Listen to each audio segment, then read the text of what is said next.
أعوذ بالله من الشيطان الرجيم بسم الله الرحمن الرحيم الحمد لله رب العالمين وصلى الله على سيدنا محمد وآله الطاهرين.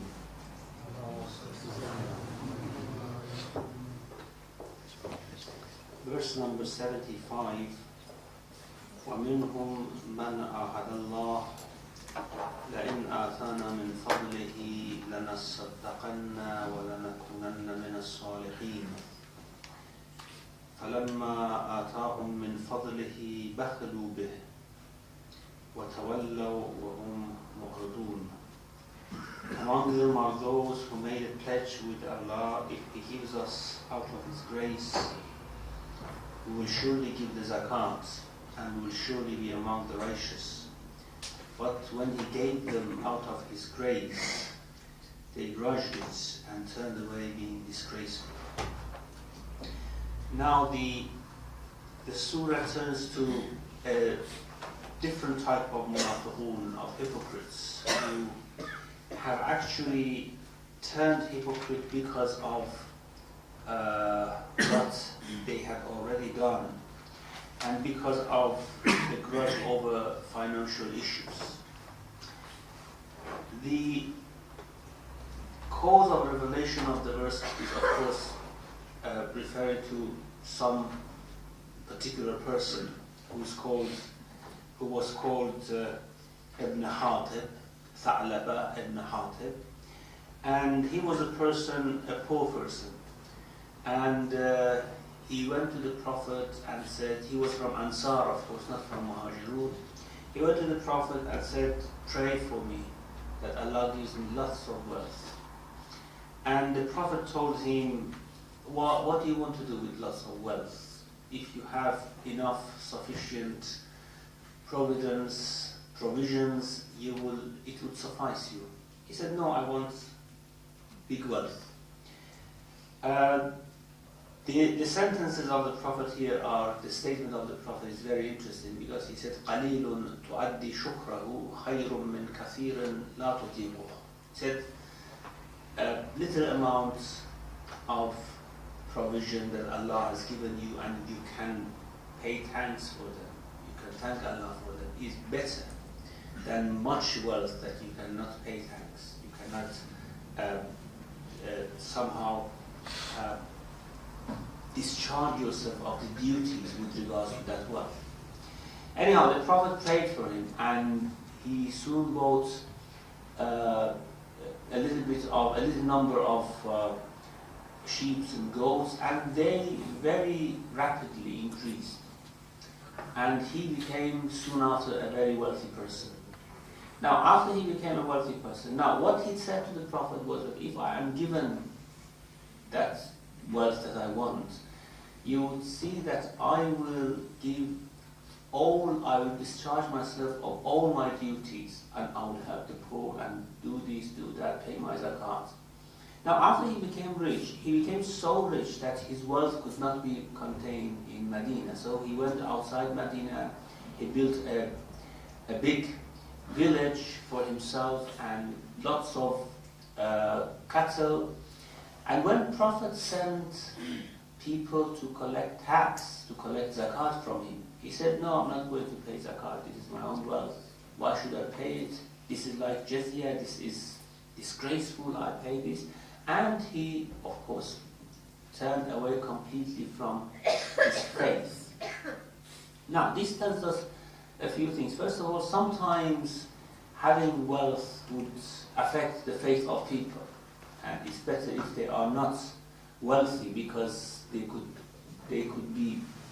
do well while they are poor. But when they become rich, they become arrogant, then they become very much immersed in this world, and it would be very difficult for them to maintain their faith. And secondly, sometimes people go back from what they have said in a way that would be considered nifaq. Certainly that was, of course, the man previously mentioning it, that I'm going to do this and this, he didn't have in mind that he's going to break what he says. But he broke it in a way that it is considered as nifaq here. Now, there is a very important concept mentioned in this verse as well.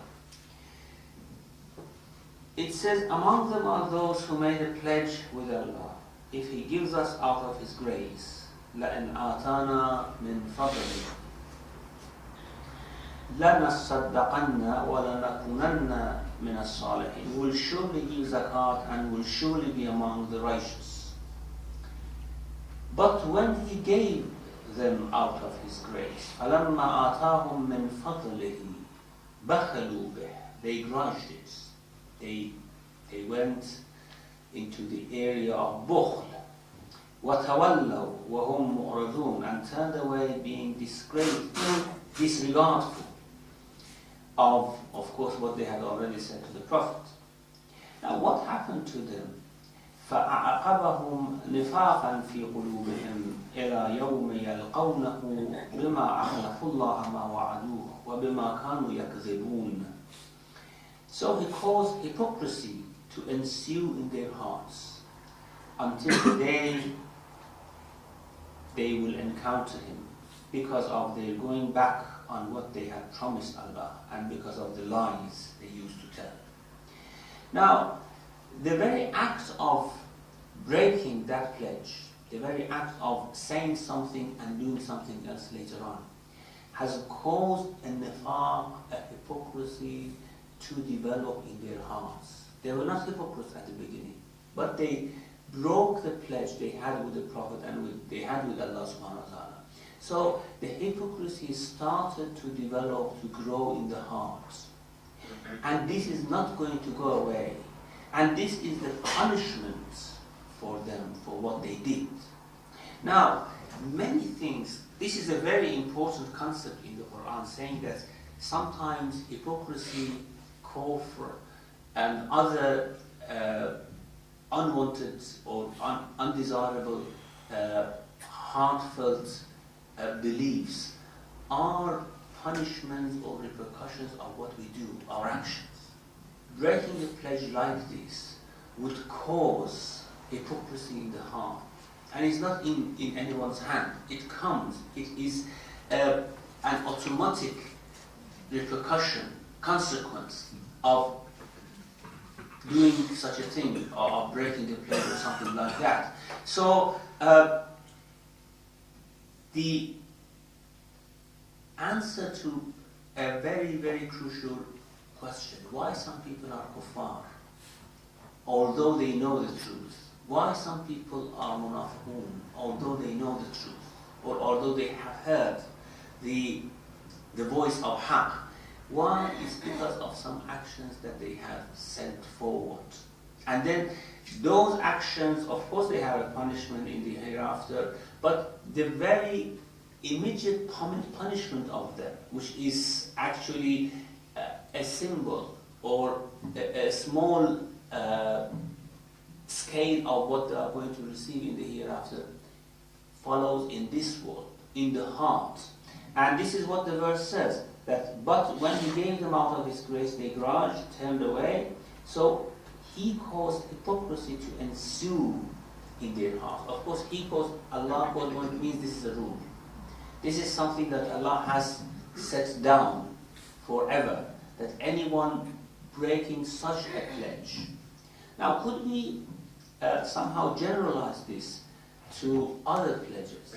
Any pledge that we make and we break, especially with Allah subhanahu wa ta'ala, is this going to create a type of nifaq in our hearts?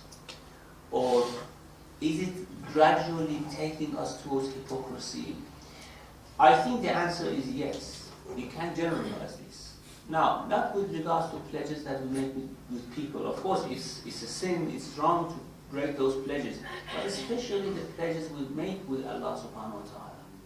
If we break them, if we go against them, it gradually starts to create and produce nifaq in the heart. And when I say nifaq, it means that whatever we do in terms of rituals, we do it as usual. We do pray, we do fast, all these things. However, gradually these things become a showpiece, a matter of just appearance. There's nothing in the heart anymore. Especially when a person continues to break pledges with Allah subhanahu wa ta'ala. So he caused hypocrisy to ensue in their hearts, which is of course something mentioned as a particular case, but it's a general law, general rule. Until the day they will encounter him. Meaning that this nifaq is not going to go out of their heart. It's going to be with them until death. Because of course we have the concept of liqa Allah, the day we meet Allah subhanahu wa ta'ala, which is mentioned in the Quran in many, many places. And that would happen after several stages, different phases that we go through. After we die, we come to the Day of Judgment. And at the final phase of Day of Judgment, there is liqa Allah, the meeting with Allah subhanahu wa ta'ala, which has its own meaning, of course, not a meeting, physical meeting. However, here it doesn't mean that, well, it might mean it, that this nifaq wouldn't go away even until the day they meet Allah subhanahu wa ta'ala. Meaning that even on those stages of barzakh and afterlife, this nifaq is going to be there in their hearts. And maybe this is indicated by many verses that says when kuffar or munafiqun meet Allah subhanahu wa ta'ala, they start to swear by Allah or by any other respected thing for them that they were not mushrikun, they were not polytheists. It means that the type of hypocrisy or the type of wrongdoing that they were used to in this world carries on in the next world, even until the day they meet Allah subhanahu wa ta'ala. However, another meaning of liqa Allah is death. That because on the point of death we meet signs of Allah subhanahu wa ta'ala, which are reassuring that that is the truth, that's the reality. وَجَاءَتْ سَكْرَةُ الْمَوْتِ بِالْحَقِّ. The stoppers of death brings haqq with it. So every person encounters haqq, and that could be called partial liqa Allah. So many exegetes have mentioned that this إِلَّا يَوْمَ يَلْقَوْنَهُ, until the day they meet him, meaning death, because they meet some signs of Allah subhanahu wa ta'ala which are not deniable at all. So until the death, this nifaq is going to be carried by them in their hearts. So he caused hypocrisy to ensue in their hearts until the day they will encounter him, because of their going back بِمَا أَخْلَفُوا اللَّهَ مَا وَعَدُوهُ, on what they promised Allah. So this is the main cause. The main cause of that hypocrisy developing in the heart was to go back to break what people have promised to Allah subhanahu wa ta'ala. And of course we might say, what promises we have given to Allah subhanahu wa ta'ala that we might come under such general rules. Sometimes we don't very specifically or explicitly make pledges with Allah subhanahu wa ta'ala, but usually pledges go in our hearts about different issues. And usually after some while, or after we are given what we, for example, asked for, and in return we wanted to do something, sometimes we go back. Even sometimes it is so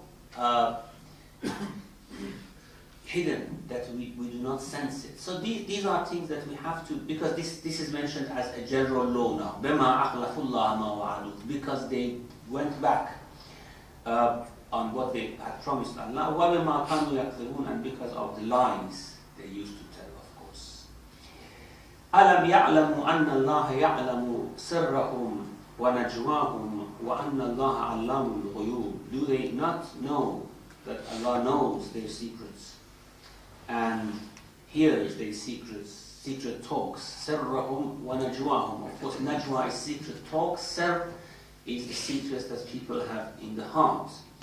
Najwa is, of course, more apparent, more likely to be known than sir, because najwa is something that you speak to others about, but in secret. You do not want it to be revealed to everyone. This is najwa. But sir is something that you even do not talk about it in secret to anyone. It is in the heart. So they should know that Allah knows about their sir and their najwa, وَأَنَّ اللَّهَ عَلَّامٌ غُيُوبٌ, and that Allah is knower of all that is unseen.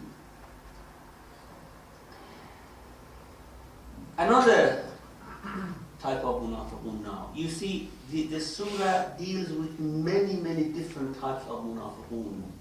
And it shows that how big was the number of these munafiqun in Medina at the time of the Prophet. الَّذِينَ يَلْمِزُونَ الْمُتَّوِّعِينَ مِنَ الْمُؤْمِنِينَ فِي الصَّدَقَاتِ وَالَّذِينَ لَا يَجِدُونَ إِلَّا جُهْدَهُمْ فَيَسْخَرُونَ مِنْهُمْ سَخِرَ اللَّهُ مِنْهُمْ وَلَهُمْ عَذَابٌ أَلِيمٌ. Those who blame the voluntary donors from among the faithful concerning the charities, which is zakat, of course. Zakat is meant here all the time. And as for those who do not find anything except what their means permit, they ridicule them. Allah shall put them to ridicule, and there is a painful punishment for them. Again, the cause of revelation was that when Prophet was collecting zakat, especially for mobilizing for the battle, of course people came in with their zakat. Some people, they themselves brought their zakat before waiting Prophet sending someone to collect it. Now, at one point, a very wealthy person sent his zakat to the Prophet on shoulder of camels and people carrying them. A huge amount of zakat came to the Prophet. And the munafiqun who were around, they started to say, what a silly person this man is. Look how much wealth he has sent to the Prophet to be used in battle, for example. And on the same day, another man came, and he didn't have anything but half a kilogram of wheat as a zakat to bring to the Prophet. Of course, it was a little amount. It was not zakat in the conventional term, just something as a symbol, as a token of loyalty to the Prophet he brought it. And they started to ridicule that, well, what is this going to do with regards to this battle? How many people are going to be fed out of this? What a silly person is this sending half a kilogram of wheat to the Prophet? So both those who sent lots of wealth and those who sent what they could, they were ridiculed by these people. And they were like just Banu Israel, ridiculing at everything, objecting to anything. So the verse is revealed with regards to them, that those who ridicule, who blame the people who bring zakat in large quantity and small quantity. So what happens to them?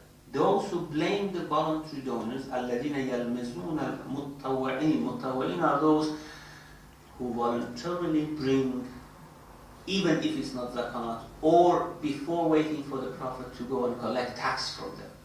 Those who blame the voluntary donors from among the faithful, مِنَ الْمُؤْمِنِينَ, concerning the charities. This is, of course, the first instance. The second instance, and as for those who do not find anything except what their means permit, they ridicule them. فَيَسْخَرُونَ مِنْهُمْ سَخِرَ اللَّهُ مِنْهُمْ. Allah shall put them to ridicule. وَلَهُمْ عَذَابٌ أَلِيمٌ. The same thing Allah would do to them. He would ridicule them. He would put them to ridicule. Now, this is a concept which has been very much debated among exegetes, among theologians. What is the meaning of ridicule of Allah subhanahu wa ta'ala? In what sense Allah would ridicule them? Now, of course, our imagination can go different directions. For example, Allah ridicules them because He gives them the means to use it against themselves, and this is ridicule, isn't it? I mean, if someone is hurting himself or herself in a very bad way by means at their disposal, and you know this, and just to make a joke with others to laugh at him, you just provide more to hurt himself or herself. this is a radical, isn't it? This is something which would everyone laugh at, your type of relationship with that person. And that person actually thinks that he is or she is favored by you, because you are all the time providing things. And you are providing it so that they hurt themselves more. And they use it in the same way as well, but they think that this is a grace you are giving them. So this is radical. This is one meaning of it. The second meaning of Allah would ridicule them or put them to ridicule is that the whole purpose of their life is taken from them.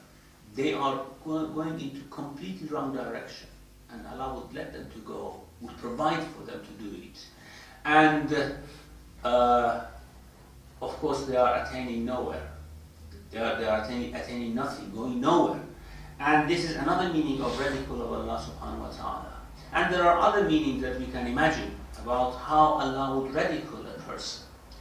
And believe it or not, most of the people actually are being ridiculed by Allah subhanahu wa ta'ala, are put at ridicule by Allah subhanahu wa ta'ala, in the sense that they think they are favored by God, they think that they are receiving things because of their merits, and they don't know that this is just a joke that God is making with them. So to speak, I mean, in our language, this is just a joke. سَخَرَ اللَّهُ مِنْهُمْ وَلَهُمْ عَذَابٌ أَلِيمٌ. And there is a painful punishment for them just for that blame that they put against mu'minun.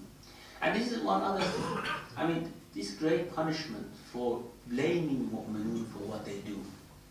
This is something very serious actually, because many a time we believers blame our own community for what other believers do, not knowing that this is going to hurt our own community, this is going to somehow put us as a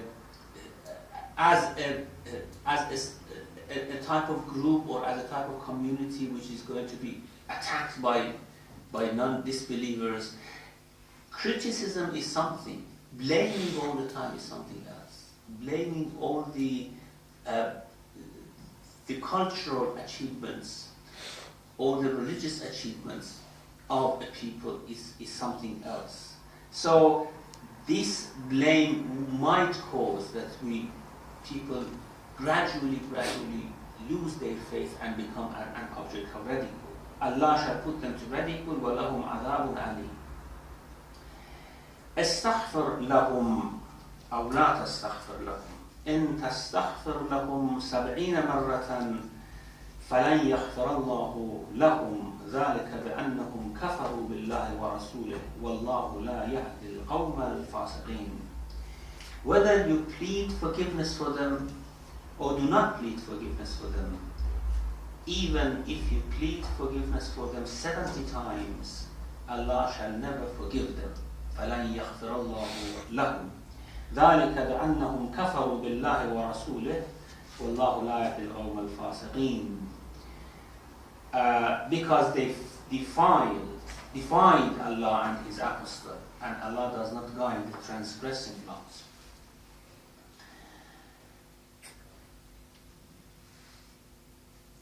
This is a concept that despite the effects and despite the fruitful consequence that the istighfar of the Prophet used to have at those times, it actually puts it as useless with regards to these people, munafiqun, showing how grave their situation is. We know that the Quran mentions that istighfar of the Prophet would cause forgiveness. Of course, our own istighfar would cause forgiveness as well. It's a very well-known concept in the Quran. However, there are some sins that our istighfar cannot remove. We need some stronger personalities, stronger souls to do istighfar for us. So, in the Quran we have وَلَوْ أَنَّهُمْ إِذْ ظَلَمُوا أَنفُسَهُمْ جَاءُوكَ أَسْتَغْفَرُ اللَّهِ. If when they have wronged themselves, they come to you, they ask forgiveness from Allah subhanahu wa ta'ala. وَاسْتَغْفَرَ لَهُمُ الرَّسُولُ. And the Prophet also asked forgiveness for them. لَوَجَدُوا اللَّهَ تَوَّابًا رَحِيمًا. They will find Allah oft repenting, asking repentance, and very merciful. Now, two things are mentioned here. First of all, if you are not regretful of what you have done and you do not do istighfar, even if the whole saints of the world do istighfar for you, you are not going to be forgiven. The first thing is that you have to do istighfar yourself.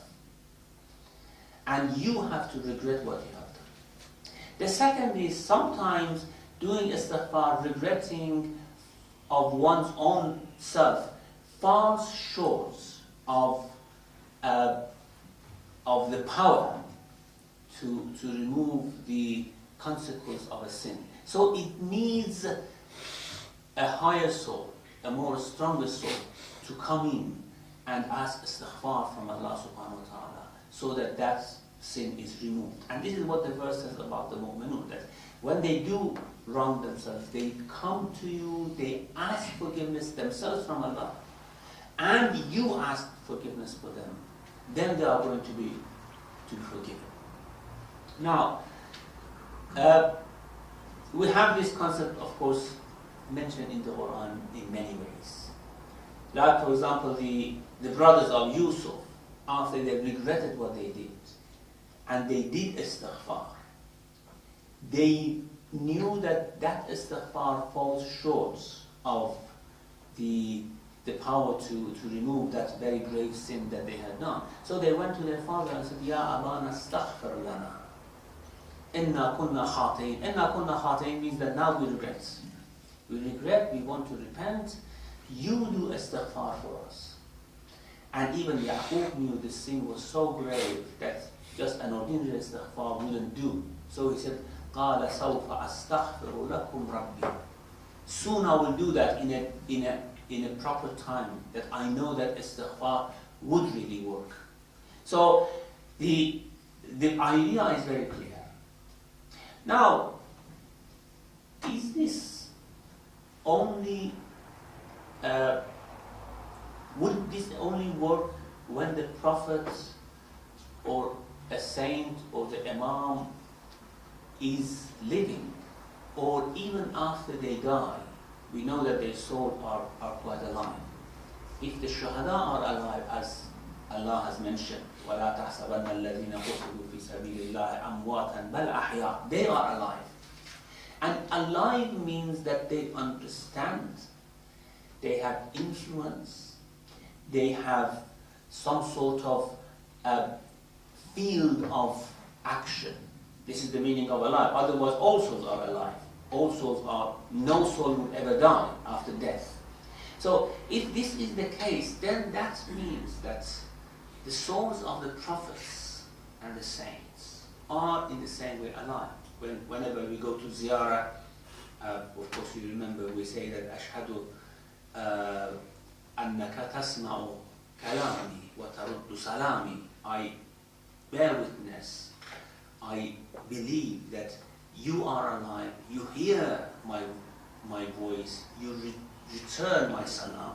And if this is the case, of course, many theologians, both Sunni and Shia, they say that when people go to Medina, they better recite this verse, وَلَوْ أَنَّهُمْ إِذْ ظَلَمُوا أَنفُسَهُمْ جَاءُوكَ فَاسْتَغْفَرُوا اللَّهَ وَاسْتَغْفَرَ لَهُمُ الرَّسُولُ. And then they ask the Prophet to make istighfar for them, the soul of the Prophet to make istighfar for them. Now, this is very clear, and this is what comes in the field of tawassul in the Shi'i system of belief. However, here it mentions that your istighfar is not going to work for them. Whether you plead forgiveness for them. First of all, this means that Prophet, although these hypocrites were so evil and so defiant to him, he used to forgive them, he used to ask istighfar, to ask forgiveness from Allah subhanahu wa ta'ala for them. And at one juncture, Allah says that stop asking forgiveness for these people. Your istighfar is not working in this issue. Whether you plead forgiveness for them or do not plead forgiveness for them, astaghfir lahum aw la tastaghfir lahum, it's all the same. If you do istighfar, it's just as you have not done the istighfar. And the reason is clear, because as I said, a person should do istighfar first, should regret first, and then it should be somehow enhanced by the istighfar of a more powerful person, by the istighfar of the Prophet. Now these people are not regretting at all. These people are not doing istighfar. So even if you do istighfar, it's not going to work for them. They are out of the group of people whom are going to be included in the mercy of Allah subhanahu wa ta'ala. إن تستغفر لكم 70 مرة فلن يغفر الله لكم. Even if you plead forgiveness for them 70 times, Allah shall never forgive them. Well, 70,000, 100 are the numbers which are usually used in Arab language for a huge, plenty number or lots of things, a lot of anything. So here, of course, it doesn't mean 70 times really. It means if you ask forgiveness for them in abundance, we are not going to forgive them. إن تستغفر لهم 70 مرة فلن يغفر الله لهم. Allah shall never forgive them. The reason, ذلك, of course, they show faith, and that's what Prophet used to ask forgiveness for them. They showed faith. They were munafiqun. However, Allah says no. They show faith, but they are not faithful. They never ask forgiveness themselves from Allah. ذَلِكَ بِأَنَّهُمْ كَفَرُوا بِاللَّهِ وَرَسُولِهِ, because they defied Allah and His Apostle. Kafaru, they are kuffar actually. Kafir is someone who shows kufr and disbelief apparently and hiddenly, in the heart and in the outward appearance. Munafiq is someone who shows faith, but what is in heart is kufr. So that's why they are worse than kuffar. They are really kuffar. Munafiqun are really kuffar. And this is why the verse says, ذَلِكَ بَأَنَّهُمْ كَفَرُوا بِاللَّهِ. They are kuffar, kafir to Allah and to the Apostle. And of course you know that وَاللَّهُ لَا يَهْدِي الْقَوْمَ الْفَاسِقِينَ. Allah does not guide the transgressing like kuffar. So as for forgiving a group of people means Allah wants to guide them. And Allah never would guide the transgressing ones. Never would do that. Now, the Prophet, of course, knew of this, that kuffar are not going to be forgiven. However, since these people showed faith, he thought that, okay, I am dealing with these people on the credit of what they show, what appears from them. So, since they are showing faith, I ask forgiveness for them. Maybe Allah forgives them. And here Allah says that, no, this is not the case. In the matter of istighfar, it's different. Of course, in the matter of ordinary relationship with mu'minun, that's yes, they are regarded as Muslims. But in the matter of istighfar, guidance, they are not going to receive it from Allah subhanahu wa ta'ala. There are many ahadith in the books of exegesis coming from the Sunni chain of transmission, that Prophet, peace be on him, after this verse was revealed in stages. That's what the hadith actually says, that this verse was revealed in stages. Astaghfir lahum aw la tastaghfir lahum. Whether you ask forgiveness or you do not ask forgiveness. The Prophet says in that hadith that when this was revealed, I told with myself, okay, Allah says that forgiveness is not going to work, but I will increase my asking forgiveness to 70 times, which is a number which usually has effect, so that Allah would forgive them. And then the verse was revealed that the continuation of the verse, that إِن تَسْتَغْفِرْ لَهُمْ 70 مَرَّةً فَلَنْ يَغْفِرَ اللَّهُ لَهُمْ. Even if you ask 70 times forgiveness, Allah is not going to forgive them. Of course, this is something that we can think about, whether it's right or not, because Prophet himself knows that. ذَلِكَ بَأَنَّهُمْ كَفَرُوا بِاللَّهِ وَرَسُولِهِ. In fact, the hadith says, the verse was like this, استغفر لهم أو لا تستغفر لهم فلن يغفر الله لهم. Ask forgiveness, do not ask, Allah is not going to forgive them because they defied Allah and His Apostle. And Allah does not guide the transgressing blood. And then the Prophet thought with himself that, okay, I asked forgiveness 70 times so that Allah will forgive them. And then that part of the verse was revealed that even if you plead forgiveness for them 70 times, Allah is not going to forgive them. And of course, as we know, the Prophet himself was aware completely that if a group of people are kuffar, istighfar wouldn't work for them. And many verses of the Quran will tell us, and this is a verse which was revealed very late in the life of the Prophet. So he knew himself, if these people are treated as kuffar, so he shouldn't do istighfar for them. And the verse says clearly that they are kuffar, although they show faith, they are kuffar. So it is quite improbable that this hadith should be right. That the Prophet said with himself that, okay, I asked 70 times of forgiveness, and then the continuation of the verse denied it. The only thing that verse wants to tell us that the situation of these people is so grave that even abundance of istighfar from your side is not going to work for them. Now, as you know, we cannot take this verse as a proof against tawassul, saying that, you see, the verse says the istighfar of the Prophet is not going to do anything. Because clearly says that even 70 times of istighfar is not going to work. Because this is in the case of kuffar. Of course, we have in the case of mu'minun that if Prophet asked forgiveness for them, they are going to be forgiven certainly. And that is what should be taken as a proof. Okay, we stop here until next week, inshallah. Wa sallallahu ala Muhammadin wa alihi. Allahumma salli ala Muhammad.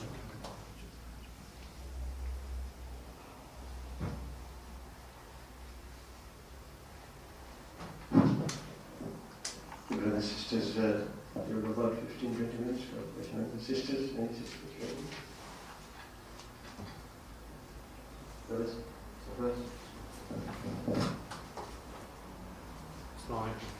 Sheikh, are all kuffar fasiq, or are some of them not? Because it seems to me that all our ancestors were once kuffar, and Allah guided them, and they became Muslimin, and inshallah mu'mineen. Well, I don't know why you say all our ancestors were kuffar. Most of us. I mean, in our case, our ancestors were Hindus. In your case, there was something else. Well, and they were guided, otherwise we wouldn't be here. Of course, in case of Christians, Jews, Zoroastrians, they were not kuffar citizens. But before Zoroastrians, there was something else. There was some other faith, which was the religion of God, isn't it? Because we know religion came with Adam alayhi salam. Okay, so, we didn't have that excuse. And Hinduism actually, I think, was a monotheistic religion at the beginning. And then this matter of incarnation of God into human beings came forth. And then it was just like Christianity, who has it for one person. They had it for many different people. And even for animals. Allah would incarnate in different. And then it was corrupted into this religion of idolatry. As the religion of Arabs was degenerated into idolatry. So, no, we can't say. And kafir is someone who actually rejects when a prophet comes and tells them this is the truth. In case of many people in the world, especially idolaters, they are people who really have not, many of them have not heard anything about monotheism. Say, for example, in very far villages of Africa, people who worship idols, they haven't really heard about monotheism.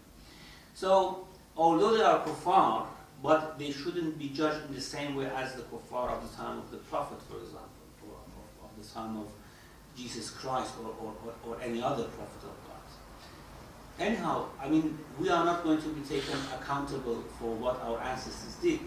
No, the point is that they were guided. So here it's very clear they will not be guided. So I'm thinking, are there different grades of kuffar? Maybe some kuffar are not fasiq, in which case Allah may turn them, as it seems that He has. Yeah, of course, So- of course. If a person is engrossed in kufr and do it on a strong intention, that's different from someone who doesn't have guidance. And after all, isn't guidance coming for kuffar all the time? Well, that's the next point, that if Allah doesn't guide the wrongdoing law, then what's the point? Because the mu'mineen are already guided. They don't really need it. The guys who need it are the people who are kuffar. Yeah. And So, here- so that's why Allah says, وَاللَّهُ لَا يَهْدِي الْقَوْمَ الْفَاسِقِينَ. If they are fasiq, of course they're not going to be guided. Thank you. Sisters? No. Sheikh, can you give us a definition of a shaheed? I know we have heard this so many times, but why I'm asking is, for example, those people at the time of the Prophet or the Imams, when the wars were declared by Prophet and the Imams, all those who were in the side of the Prophet's Imams and were killed, were they all regarded as shaheed? And if not, then what are the criteria? So, for example, now if you come to the modern times when Iran and Iraq had war, Iran was defending the Republic of Islamic Republic, so all those who were killed were regarded as shaheeds, and hence they saw the or what is the criteria of the shaheed in the eyes of Allah? Well, first of all, even in the battles, in the accompaniment of the Prophet or Imam, the niyyah and intention of people was very important to regard them as shaheed or not, because some people went to war just for the benefits of it, for the booties of war, and they were not regarded as shaheed certainly. They also went with the clear intention. Now, in the case of two groups of Muslimin fighting against each other, like for example in the case of Amirul Mu'minin and Muawiyah. Of course, Muawiyah, we know he was a hypocrite, but the people who were fighting alongside his army, many of them were mu'minun, fighting against other groups. So, of course, if anyone fights under the standard and banner of a munafiq or a kafir, is not going to be regarded as shaheed. They're just killed and perished. However, on the other side, people who were fighting for Amirul Mu'minin, against them, and they were killed. Now, certainly they are going to be regarded as shaheed, because they were fighting for the sake of God. Because the criterion is that قَاتَلُوا فِي سَبِيلِ اللَّهِ. Now, regardless of the other side, who the enemy is, they fight for the sake of Allah subhanahu wa ta'ala. So, in that case also, there were shuhada. Also, in the Quran, we have, for example, وَإِن طَائِفَتَانِ مِنَ الْمُؤْمِنِينَ اقْتَتَلُوا. If two groups of mu'minun fight against each other, like in the case of Safin, for example, فَأَصْلِحُوا بَيْنَهُمْ. You have to make peace with them. However, if one group does not accept peace and is trying to wrong the other group and transgresses, فَإِن بَغَتْ إِحْدَاهُمَا فَقَاتِلُوا الَّتِي تَبْغِي حَتَّى تَفِيهَ إِلَىٰ أَمْرِ اللَّهِ. So you have to fight that transgressor who tries to wrong the other party of woman until they come back to the rule of Allah subhanahu wa ta'ala. فَإِنْ فَاعَتْ فَأَصْلِحُوا بَيْنَهُمَا بِالْعَدْلِ وَأَقْسِطُوا. If they return from their wrongdoing, if they refrain, then make peace from them and be just. إِنَّ اللَّهَ يُحِبُّ الْمُقْسِطِينَ. Now, this verse tells us a few things. First of all, it is possible that a group of mu'minun are going to crush another group of mu'minun for worldly benefits. Secondly, your duty is to make peace between them. Thirdly, if they do not accept peace, you see who is the one who is wronging the other group. You have to recognize this. You cannot just say, I do not judge. That is something between mu'minun, I don't want to interfere. So you have to judge. You have to find out who's the transgressor. And then you have to fight them. فَقَاتِلُوا الَّتِي تَبْغِي حَتَّى تَفِيهَ إِلَىٰ أَمْرِ اللَّهِ. And if you do this, you are discharging the duty. Now, if in this battle with that group who were transgressors, anyone is killed, are they regarded as shaheed or not? They are. Because they are actually carrying out an order of Allah subhanahu wa ta'ala, which is mentioned in the Quran. I remember in the case of Iran and Iraq war, we were arguing with other Arab countries and Muslim countries that it is your duty either to fight for us or against us, because we are either wrongdoers, we are wronging Saddam, or he's wronging us. And the Quran tells you you cannot sit quiet. You cannot say we do not interfere. This is a war between two mu'min groups, as you say.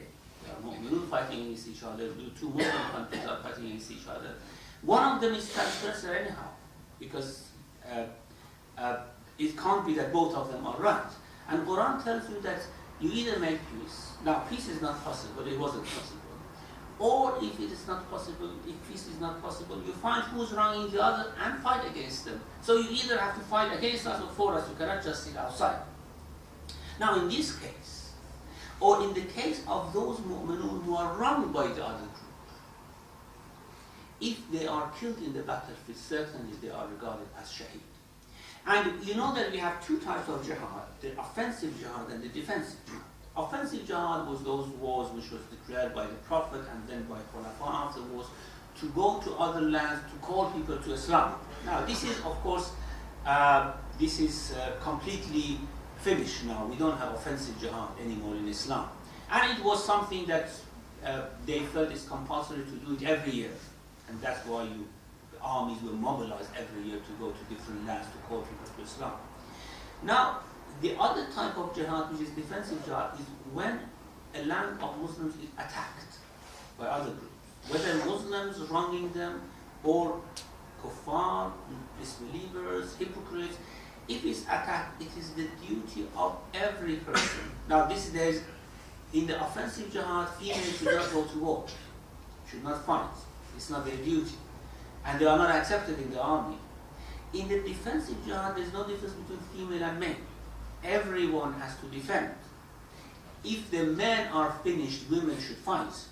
And this is a compulsion, a compulsory duty upon them to fight against the intruders. So, if this is the case, if everyone has the duty to fight, if they are killed in this cause, of course they are regarded as shaheed. Yes, but then would their souls be alive and... Yeah, of course, anything which goes for shuhada would go for them. Yeah. Okay, so then means that when we seek intercession from the imams, similarly, we can ask intercession from the souls of our relatives if they were regarded as shaheed. Is it possible? We don't have anywhere mention that you can ask intercession from shuhada. Of course, they are alive, but it doesn't mean that we can ask intercession from them. It's, of course, from prophets and saints like that. Yeah, I thought it might generate questions. Assalamu alaikum. Is there any ayahs in Quran that you have to do intercession with Prophet and Imam? You have to do intercession. Is there any ayah? As far as I read Quran, I haven't come across any. And why should we do intercession? Allah is closer than Jabal Vein to us. And it's our own action that take us to paradise. It's not, we can't do wrongdoing, then ask the others, or Prophet or Imam, do intercession and take you to the paradise. It's all your own action. And also Allah is the one who forgives and who can see. And there is the ayah, I can't remember which number, but it's in Surah Al-Baqarah. We don't need that. Even if you do, if Allah would not forgive you, He would not. Yeah. With regards to Shafa'ah, of course, there are many verses in the Quran. For example, the verses that just come to my mind at the moment is لا يشفعون إلا لمن ارتضى. They never can do intercession for anyone unless for those with whom Allah is pleased. يومئذ لا تنفع الشفاعة إلا من أذن له الرحمن وقال صوابا. On that day, Shafa'ah would not work unless for those whom Allah issues permission and they say right. So, of course, the shafa'a in the sense that Arabs had in their mind with regards to their idols, that they offer sacrifice and they receive shafa'a and intercession, is completely rejected in the Quran. And those verses, that verse that you refer to in Surah Baqarah, is actually rejecting that type of shafa'a. That's وَاتَّقُوا يَوْمًا لَا تَجْزِي نَفْسٌ عَنْ نَفْسٍ شَيْئًا وَلَا يُؤْخَذُ مِنْهَا عَدْلٌ وَلَا تُقْبَلُ مِنْهَا شَفَاعَةٌ. Okay, so no shafa'a is accepted, no ransom is taken, and no soul will ever help other soul. This is true, but there are exceptions. Of course, that in the sense that we offer sacrifice, we receive shafa'a, this is rejected. But on the other side, we have to see other verses of the Quran which say, yes, shafa'a is possible for those who say right, who speak correctly, and who are people with whom Allah is pleased. Now, why we need shafa'a? Of course, everyone is كُلُّ نَفْسٍ بِمَا كَسَبَتْ رَهِينَةٌ. Everyone is actually captured by their own actions, or somehow seeing the consequences of their own actions. But as the verse with regards to the Prophet, of course this verse which I mentioned with regards to seeking forgiveness through the prophets is a very famous verse which proves shafa'a of the Prophet while he's alive in this world. That if they do wrong and they ask forgiveness and they come to you and you ask forgiveness for them, Allah will forgive them. Meaning that if they ask forgiveness but you do not ask forgiveness for them, they are not going to be forgiven. In fact, their istighfar falls short of having the effect which is needed to remove the sins. They need a stronger soul to ask forgiveness for them. And this is shafa'a, of course. This is seeking intercession with the Prophet in this world and in the next world, of course. Now, the one hurdle here which somehow puts us off from this concept is that if there is shafa'a, then why should we strive ourselves? There's no need for it. That's exactly the problem. It comes amongst the Shias, and they have forgotten the word of Allah and educating the inner self, nafs, to grow towards the Lord. Do not blame Shias now, because please, Sheikh, Shia does do that. Yeah. This is the difficulty we're coming across. I mean, I'm not against it, but the shafa'a, it's been indicated in Quran and lots of hadith, just it's been taking a place in a day of judgment, not necessarily over here. Here is a place, is a trial that we have to try. So if that comes in between, can simply mislead many people who are not, have got the willing to study. So the simplicity of message of Quran will make them to grow in that level.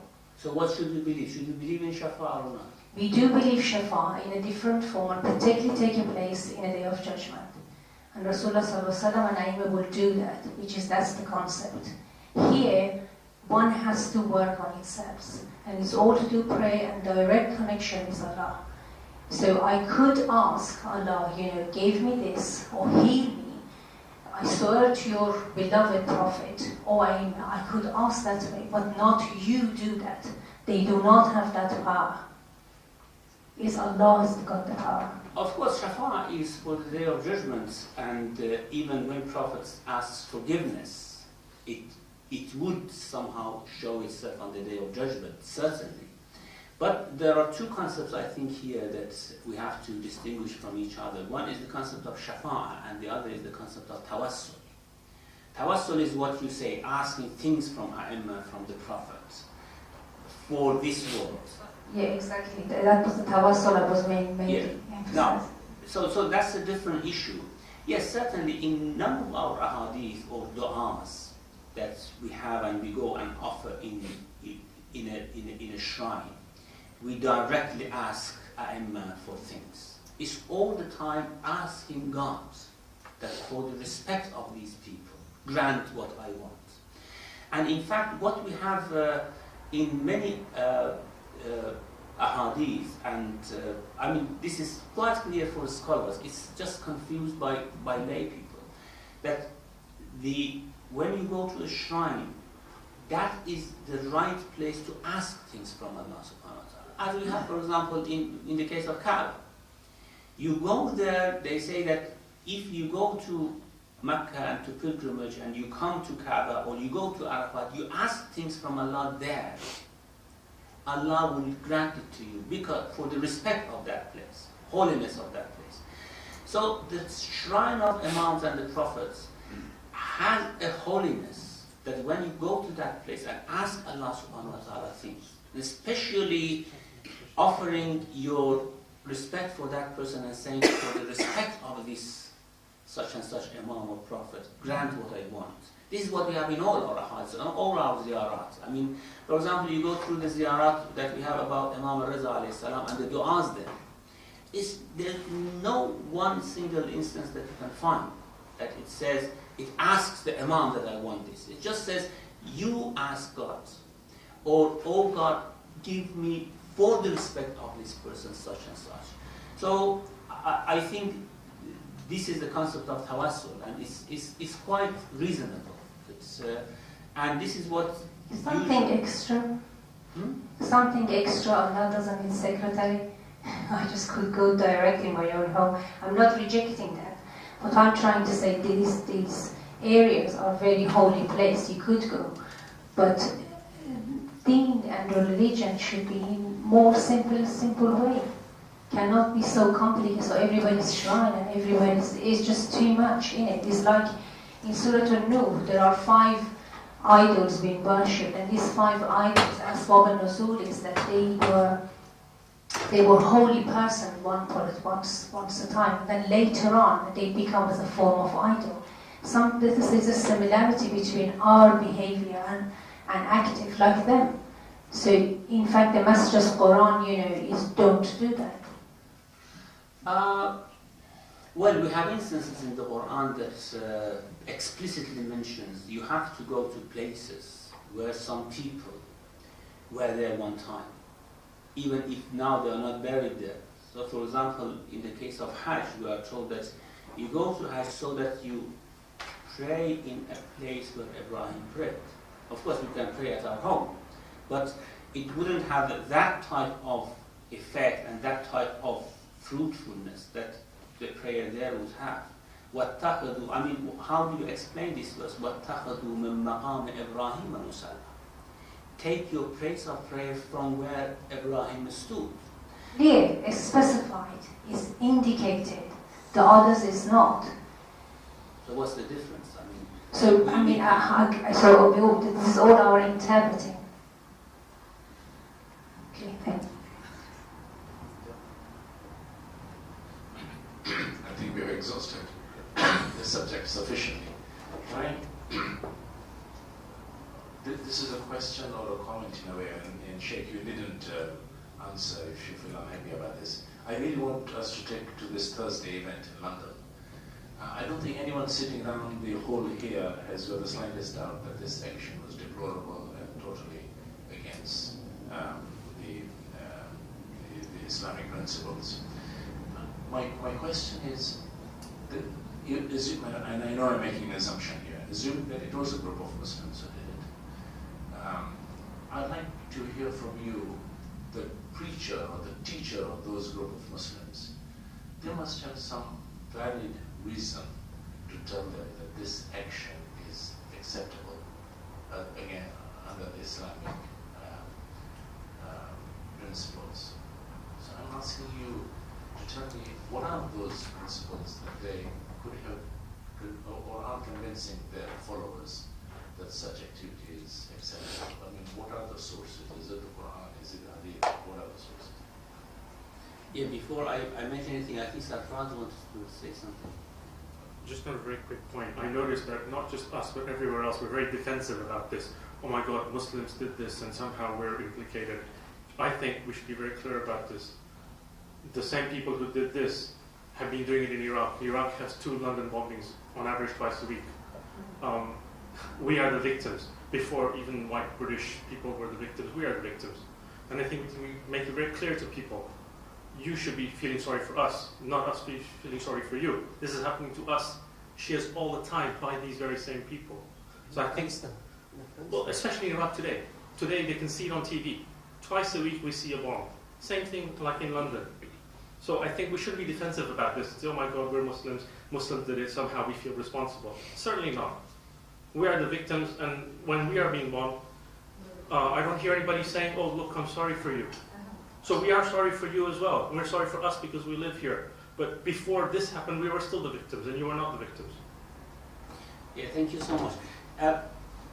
Well, actually, even before asking what type of teachings they received to put bombs here, to plant bombs here, I think we should ask what type of teachings would tell them they plant bombs among Muslims, as we had. I mean, indiscriminately among Shias, among Sunnis, among police officers, army officers, then among ordinary people, civilians. So what type of teaching would tell them this? I don't know. Some people are of the view that all these pretensions in that case of insurgency in Iraq about, for example, Jaish al-Islam or supporters of Quran and all these things, are all just pretensions of the old Ba'athi people who have made these names and are fighting, killing people. Now, certainly those people who commit suicide bombing in Iraq or here in Britain or anywhere in the world, they should have been convinced, of course, and if they are Muslims, they should have been convinced by the teachings of Islam that this is correct and this is a martyrdom and something like that. Now, what sort of teachings they give them, I don't know. But it might be conceivable that, yes, what they do, they tell them that these people are all kuffar, and all kuffar should be killed. I mean, the very confusing thing that all the time we hear from some people, all kuffar should be killed. And there are many verses in the Quran that says you have to find the kuffar, you have to kill the kuffar. قَاتِلُوا الَّذِينَ يَلُونَكُم مِّنَ الْكُفَّارِ, taking all this out of the context. The Quran says, find whoever from kuffar are near you. Now, what's the meaning of this? Of course, you go out, just on the street, you see a kafir, you kill him. قَاتِلُوا الَّذِينَ يَلُونَكُم مِّنَ الْكُفَّارِ. Now, this is taking this out of the context and giving it a different meaning. And I think these type of things, this type of the process of taking verses of the Quran out of the context, telling it to emotional people, especially the youth, and this somehow supported by the overall situation of the world, the type of the feelings of Muslims that they are wronged by the overall world order. I mean, put them together, it would be something that would instigate anyone to these actions, I think. So I just want to comment on what Safraz said. Whilst I totally agree with him, there is a danger that such portrayal of feelings to indoctrinate the Shia-Sunni divide. In Iraq, he means under the context of us, he means the Shia, that we are going through this every day. And I think if you just relate that directly, I'm just making a comment, if you relate it directly to any other part of the world, in any other local society, it might create a Shia-Sunni divide.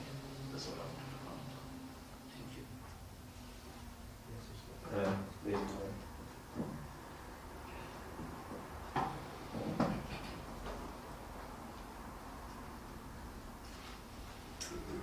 Assalamu alaikum. The comment that I would like to make is based on what Brother said, and he really started by saying that it is an assumption. And if there is another theory to all of this, and there's lots being written on and spoken about that. I mean, I'm referring to the conspiracy theories, and nobody so far has really truly proved even how, in the case of the 9/11 situation even, there are big question marks about lots of things that happened, the lack of inquiry, and how did the building burn down to the ground level by just the petrol, by just the fuel in one single aeroplane, and these sorts of things, you see. So there are many people who are actually questioning who is indeed behind all these things, and how are they so well coordinated, and who is this very evasive and all-powerful Al-Qaeda still existent in spite of the efforts of so many intelligence organizations to catch them. So there's this aspect to it as well. Yeah, thank you. The last question from Science. Thank you for your speech. I just wanted to ask about, again, these people that we're talking about, the insurgents and so on. If they have this ideology that everybody is a kafir, and therefore it's lawful for us to take these sort of indiscriminate bombings and kill everybody, can these people be compared as a sort of modern day Khawarij? And if they are, say for example they surmounted an army and attacked Britain, would we then therefore support the British army in fighting them, despite the fact that Britain is its own whatever secular society and these are claiming to be Muslims, but there would be a modern day Khawarij, so under maybe a Amir al-Mu'mineen or something like that, we would fight them anyway. So, yeah, theoretically it's possible, yes, of course. But of course, every instance should be judged according to its own circumstances and merits. But the point is, there are many Muslim groups like Khawarij, which are people against whom we know that an Imam fought. I mean, the Khawarij, fighting against Khawarij was not an easy thing, because there were people who were most ostentatiously pious among all Muslims. I mean, the way they prayed was very remarkable. Their fastings, their cryings, their night vigils, all these were so remarkable among all Muslims that anyone trying to fight them would have been very easily and immediately condemned by all groups of Muslims. And this is why Amir al-Mu'mineen said, I plucked the eye of fitna from this ummah, and no one could do it but me, because no one had that authority to somehow fight these people, and others accepted from him. So if Amir al-Mu'mineen fought this group of people and killed almost all of them, then it shows that yes, we are allowed to fight against them if there is a danger, and if they come in the name of Islam trying to ruin cities and kill people, yes, of course, why not?